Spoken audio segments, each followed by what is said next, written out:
రాజు దృష్టికి చెడ్డోడని ముద్ర వేయించిన అతని మీద వారు చేసినటువంటి నేరారోపణలు ఎన్నైనా సరే, అతని మీద ఏదైనా ఒక నింద మోపాలని వాళ్ళు ఏదో ఒక కారణం కొరకు కనిపెట్టి ఏదో ఒకటి చేసిన, అంటే మనకు వ్యతిరేకంగా వారు ఎన్ని ప్రయత్నాలు చేసినా, దేవునికి ఇష్టంగా ఉన్న వ్యక్తి, దేవుని దృష్టిలో నమ్మకంగా ఉన్న వ్యక్తి ఎప్పుడైనా కాపాడబడతాడు. కాపాడబడమే కాదు, హెచ్చించబడతాడు, వర్ధిల్లెను. 2 దేశాలు, 2 సామ్రాజ్యాలు, 2 రాజుల కాలంలో కూడా దానియేలు బ్రతికాడు.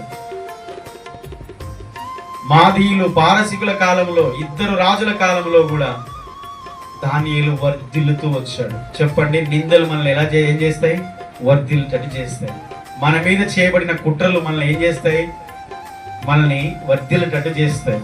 మనకు వ్యతిరేకంగా, మనకు విరోధంగా ఆలోచించే వారందరి ఆలోచనలు, మనకు వ్యతిరేకంగా రూపించబడిన ఆయుధము అది వర్ధిల్లదు.